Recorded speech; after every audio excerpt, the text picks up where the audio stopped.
우리 반석이의 시험교회다라는 제목으로 말씀을 드리고자 합니다. 예수님께서 빌립보 가이사랴 지방에 이르렀을 때 이제 예수님이 물어요. 너희들은 나를 누구라 하느냐? 너희가 나를 누구라 하느냐? 시몬 베드로가 주는 그리스도시요 살아계신 하나님의 아들이십니다.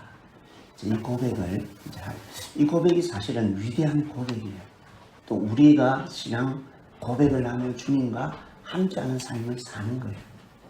이 고백이 그냥 좀 어떤 면에서 베드로에게 그냥 되어진 게 아니고, 이거는 정말 하나님의 간섭과 통치 속에서 하나님의 그 어떤 그 철저한 계획 속에서 이 고백이 베드로의 심령 속에서 터져나옵니다. 그래서 주는 그리스도시요 살아계신 하나님의 아들이십니다. 이 고백이 딱 나오는 거예요.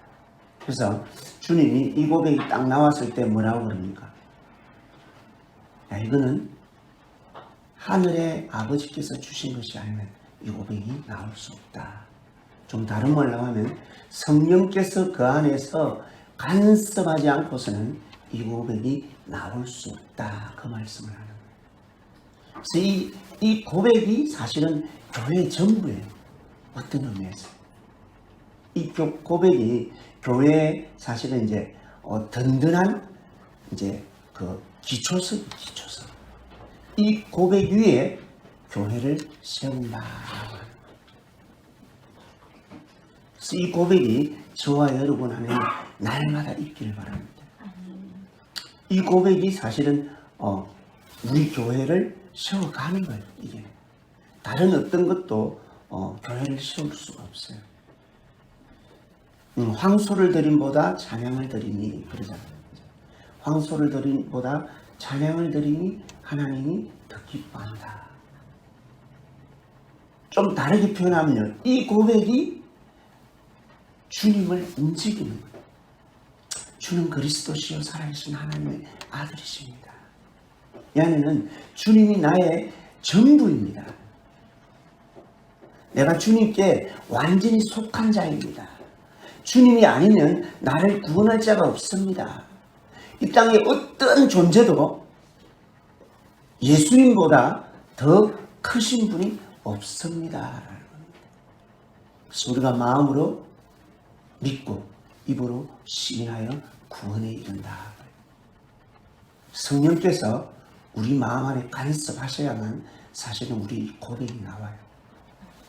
그냥 말도 안 되는 소리 하지 마세요. 뭐 길거리 지나가는 사람 보고 이 고백하라 이러면 아무도 안 해요.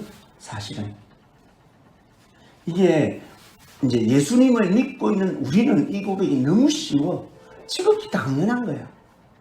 근데 안 믿는 사람에게 가서 이 고백이 있는데 당신 이 고백 한번 해보시오 하면 안 해요.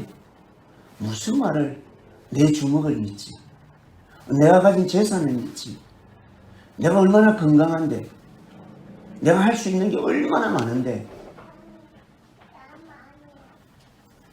내가 지금은 하나님의 존재가 나에게 필요 없다. 그렇게 해요. 그래서 이 고백은 우리가 지혜롭고 우리가 뛰어나서 사실은 된 게 아니고 하나님의 성령이 우리 안에서 간섭해 주셨기 때문에 이 고백이 나온 거예요. 이 고백이 나오는 거죠. 우리 안에 성령께서 다 간섭하고 있다. 내가 이러한 고백은 하지만 내 삶은 좀 아닐 수 있잖아요. 그죠? 또 내가 나를 볼 때 이 정도 예수 믿다가 내가 예수 믿는다는 사람이라고 말을 할 수 있을까? 우리 스스로 이제 그렇게 생각할 수 있어요. 그렇지만 하나님이 보실 때는 이 고백을 하는 것이 그분의 전부를 우리에게 다 주는 거예요. 야, 너가 이 고백 한번 하는 것으로 나는 모든 것을 너에게 다 쏟아붓는다. 그래서 우리가 이런 고백 속에서 우리 교회가 세워졌다. 그리고 이 고백이 있는 교회는요, 반석 위에 세워진 교회다. 그럼 이런 고백이 있는 교회는요, 음부의 근세가 이기지 못해요. 음부의 근세가 언제 오느냐 하면요, 우리 안에 있는 시기와 질투와 분냄과 당짓는 것과 이런 것들이 막 일어날 때 음부의 근세가 득세해요. 그래서 그때는 사실은 교회가 아니에요. 그냥 음부의 근세가 득세한 음부의 근세에 사로잡힌 그냥 그런 현장이에요. 그냥. 근데 이런 게 떠나가고 하나님의 사랑과 긍휼과 섬김과 감사가 있을 때 음부의 근세가 있을 자리가 없어요. 그래서 그냥 음부의 근세가 이기지 못하는 교회가 되는 거예요. 그래서 우리 한 분 한 분들이요, 내 옆 사람을 보면서 이분에 대한 감사가 있고, 이 사람에 대한 배려가 있고, 이해가 있고, 이 사람 이게 좀 부족한데 참 마음에 안 드는 것이 아니라 이 사람이 부족한 부분을 내가 좀 채워줘야 되겠구나 하는 마음이 생긴다면 그 교회는요, 원수가 한 길로 왔다 7길로 도망갈 수밖에 없는 거예요. 살아계신 하나님의 존재가 그 교회 안에 있기 때문에 1985년도에 이제 콜롬비아에서 화산이 터졌어요. 한 마을에. 이제 이 화산이 터지면서 이제 얼음 덩어리 안에서 화산이 터지는 바람에 이게 화산이 터져 나오면서 이 얼음 덩어리가 다 물이 되어버렸어요. 그래서 그 마을이 전체가 홍수에 잠겨버렸어요. 사상자가 한 2만 5천 명 이상 났어요. 홍수가 나가지고 덮어버렸으니까. 근데 그때 이제 한 작은 조그만 소녀가 12살 된 소녀가 이제 홍수에 갇힌 거예요. 근데 이게 집이 무너지면서 이게 물이 확 덮쳐놓으니까 밑에 발 쪽에는 이 집이 무너진 그 건물더미로 해서 꼼짝 못하고 뛰어버린 거예요. 빠져나올 수가 없어요. 목까지 물이 꽉 찼어요. 꼼짝을 못하고 그냥 바라만 보고 있는 거예요. 그래서 이제 콜롬비아 정부에 마을 사람들이 빨리 이제 구조대를 보내달라, 펌프를 보내달라. 콜롬비아 정부가 워낙 또 부패한 정부잖아요. 방법이 없는, 안 오는 거예요, 이게. 소녀는 점점 죽은 거예요. 이제 프랑스의 사진작가가 이제 방문했다가 그 현장을 봤어요. 자기도 이런 방법이 없어. 그래서 이제 그 죽어가는 소녀를 딱 보고 카메라에 딱 담았어요. 그리고 그것을 이제 신문지상에 언론에 띄워버렸어요. 그때부터 전 세계 구조 손길이 막 된 거예요. 그래서 이제 그 참혹한 현장에서 많은 사람들이 도움을 받고 이제 어려움을 좀 극복할 수 있었어요. 근데 그 이듬해 이 사람이 이제 찍었던 그 사진이 이제 대상을 받았어요. 대상을 받는 그 순간에 이제 갑론을박이 일어날 거 아니에요. 왜냐하면 인간적으로 당신 너무했다. 아니 그 어린 소녀가 죽어가는데 그 물에서 건져내야지. 어떻게 그걸 당신이 렌즈에 초점을 맞춰가지고 그 얼굴을 그렇게 찍느냐. 근데 실상은 뭐예요? 꺼낼 수 없는 상황이에요. 이거는 자기가 그 소녀를 발견 이미 괴사병과 저체형 온증으로 이 아이가 이미 죽어가는 거예요. 아무도 손도 못 대. 이게 물이 꽉 차 있으니까 그 물더미에 끼어가지고 어쩔 수 없이 자기가 비통한 마음으로 자기가 할 수 있는 최선을 다한 거예요. 근데 여기에 대해서 85년도 지금까지도 비열한 인간이다, 냉혈한이다, 이런 이제 안티들이 있는 거예요. 만약 우리 같으면 어떤 선택을 했을지 모르겠어요. 근데 이분이 하는 얘기가 이제 자기가 사진작가로 이제 지망해서 대학에 딱 갔을 때 자기 과목의 교수님이 이야기를 하더래요. 만약에 우리가 사진작가의 지망생들인데 사람이 죽어가는 순간이 왔을 때 너희들은 어떻게 할 거냐? 그걸 렌즈에 담을 거냐? 아니면 그 사람을 먼저 구할 거냐? 근데 그때 당시에 자기는 어김없이 당연히 사람을 구해야 됩니다. 그렇게 이제 이야기를 했대요. 근데 그 상황에 닥쳤는데 아무것도 할 수 없는 자기로서는 최선을 다한 거예요. 덮여진 이면은 보지 못하니까 뭐예요? 안티가 나와요. 당신 너무 심하다. 어떻게 그 12살 소녀가 지금 죽어가는데 그거를 렌즈에 초점을 만져서 최고의 장면을 찍기 위해서 당신은 그렇게 할 수 있는 거예요. 근데 실상의 이면은 알고 나면 뭐예요? 이해가 되잖아요. 그럴 수밖에 없었던 거예요. 이게 사실은 교회예요. 누군가를 이해하고 누군가에게 공감해주고 그럴 수밖에 없었던 그 처지를 알아주는 거예요. 이번에 이제 이태원 참사가 벌어졌어요. 저도 일주일 동안 와 이게 뭐 도대체 이게 어떻게 된 건가?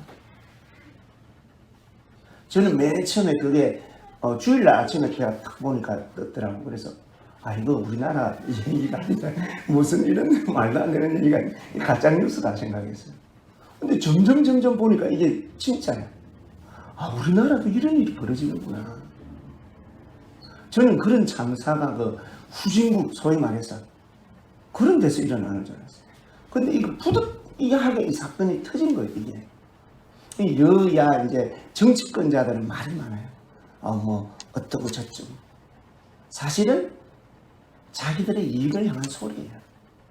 누군가가 책임을 져야 되는데 책임질 자가 누군가 하고 발 찾고 있는 거예요. 지금 이게 사실은 여당은 여당대로, 야당은 야당대로 이런 사건이 벌어지면은 이제 이미 사건은 터졌잖아요. 그죠? 그럼 누가 잘못했고 누가 어떻고 그거 따질 여유가 없어요. 사실은 앞으로 다시금 이 땅에 이런 문제가 생겨지지 않도록 정치인들은 어떤 정책을 낼 것인가, 어떤 법을 만들 것인가, 어떻게 경찰은 협조적으로 해서 어떻게 하든지 이런 참사가 일어나지 않는 방법을 연구하는 거예요. 그게 사실은 우리 크리스찬의 시각이 돼야 돼요. 이런 일이 발생했는데 누구 하나 지금 책임을 져서 목이 날아가야 사표를 내야 이 나라가 좀 조용해질 거다. 이거는요 세상적인 논리예요.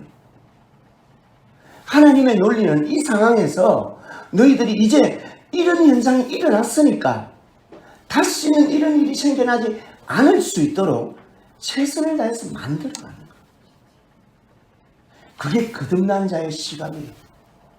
좀 더 넓은 시각을 가지고 보면요, 그 보지 못하는 이면까지도 볼 수 있는 은혜가 우리에게 있는 거예요. 이거는요 세상 사람은 볼 수가 없어요. 하나님의 사람들이 보는 거예요. 하나님의 성령의 은혜가 우리 안에 있기 때문에 부득불한 그 이면 안에 있는 그 부분을 우리가 보고 우리가 이 방향을 만들어가요. 119 앰뷸런스가 생긴 지가 얼마 안 됐어요. 우리나라에 1985년도에 생겼거든요. 그게 근데 그 사연이 기가 막혀요. 사실은 이제 인요한 교수 아시죠? 연세대 의학 이제 그 선교사 아닌 자녀인데 이분의 아버지가 한국에 선교사로 와가지고 저쪽 전라도 쪽에서 사역을 하시면서 이제 교회 건축을 한다고. 그때 당시는 건축이라 해봤자 별 것 없어요. 그냥 자재 나무 몇 개 사갖고 이래 뭐 얹는 거예요. 그냥 그렇게 하려고 트럭을 싣고 가다가 교통사고가 난 거예요. 이제 정확한 건 모르는데 이제 음주 운전자였다라는 이야기가 있어요. 아직 언론에는 뭐 그 정도까지는 아니었는데. 그래서 이분이 이제 사고가 났으니까 그 시골 동네에서 사고가 났으니까 이게 장난 아니잖아요. 급하게 택시를 불러서 태웠는데 태워서 가는데 작은 병원에 받아줄 데가 없어요. 그러니까 이 병원 가면 안 되고 또 가고 또 가고 그러다가 택시 안에서 죽었어요. 비통하잖아요. 그때 당시에 인요한 교수가 자기가 의대 수련이었다더라고요. 자기도 의사지만 그거 막 뭐 어쩔 수가 없잖아요, 이게. 근데 이 사실을 이제 미국에서 이제 듣고 이제 그 헌금을 한 거예요. 우리가 이런 비통한 일이 다시는 일어나지 않도록 대한민국에 앰뷸런스를 만들자. 그래서 차 한 대 값을 줬어요. 이제 그 돈이 인조한 교수님 말로는 턱없이 부족했네. 턱없이 부족해가지고 할 수 없이 자기가 이제 그걸 미국까지 가가지고 자기 삼촌이 응급의료계에서 최고였대요. 당시에 텍사스 쪽에. 그래서 가서 어떻게 하는가 보고 차 구조를 어떻게 만들 것인가 다 보고 그래가지고 와서 만들어진 게 이제 오늘날 앰뷸런스의 계기가 된 거예요. 시행해보니까 너무 좋거든. 드디어 이제 기업들이 돕기도 하고 정부에서 돕기도 하고 지금은 뭐 앰뷸런스가 없으면 대한민국이 안 돌아갈 정도예요. 만약에 교통사고 나가지고 사람이 죽었는데 교통사고 낸 사람을 다 죽여야 된다. 그러면 답이 없잖아요. 근데 이거를 다시는 이런 일이 일어나지 않도록 어떻게 우리가 해보자라고 할 때 놀라운 기적이 일어나는 거예요. 이게 하나님께서 간섭하는 거예요. 이런 곳에는 원수의 근세가요 틈탈 수가 없어요. 한 길로 왔다가 일곱 길로 도망갈 수밖에 없어요. 한 사람 선교사의 생명이 희생된 그 결과로 수십만 명의 생명이 살아나는 이게 하나님 간섭 속에서 일어납니다. 이건요 교회가 아니면 안 돼요. 교회가 이런 일을 하는 거예요. 저와 여러분 한 분 한 분의 고백됨이 모여져서 하나님 나라를 이루어가는 거예요. 19절에 보면요. 내가 천국 열쇠를 내게 주리니 내가 땅에서 무엇이든지 내면 하늘에서도 매일 것이요 내가 땅에서 무엇이든지 풀면 하늘에서도 풀리리라. 아멘. 천국의 열쇠를요 주님이 우리에게 줬어요. 내가 있는 현장이 내가 어떻게 반응하고 내가 어떻게 행동하느냐에 따라서 천국이 되기도 하고 지옥이 되기도 하고. 천국은 내가 만드는 거예요. 우리 교회가 천국이 되려고 하면은 우리 교회 안에 속한 우리 한 분 한 분들이 만드는 거예요. 좀 더 이해하고 공감해주고 좀 더 안아주고 그러면 음부의 근세가 견딜 수가 없어 도망가는 그런 역사. 정말 주님의 마음에 흡족한 교회, 주님이 이 땅에 세우고자 하시는 그 원래의 목적에 부합된 교회, 그 교회가 우리 교회가 되는 거예요. 저와 여러분 한 분 한 분들이 천국의 열쇠를 내가 가졌구나. 내가 어떻게 반응하고 내가 어떻게 나아갈 것인가. 그래서 내가 정말 내가 가진 좁은 시각으로 보는 것이 아니라 좀 더 큰 틀에서 보고 정말 주님의 마음과 주님의 시각으로 접근하고 바라보면서 언제나 우리의 삶들에서요 매일매일의 삶들이 내가 천국을 살고 있구나. 내가 천국을 누리고 있구나. 이러한 저와 여러분 다 되기를 주님의 이름으로 축원합니다. 이 시간 같이 한번 기도합시다. 아버지 하나님 감사합니다. 하나님 우리 안에 간섭해 주십시오. 우리 안에 하나님의 천국이 이루어지게 해주십시오.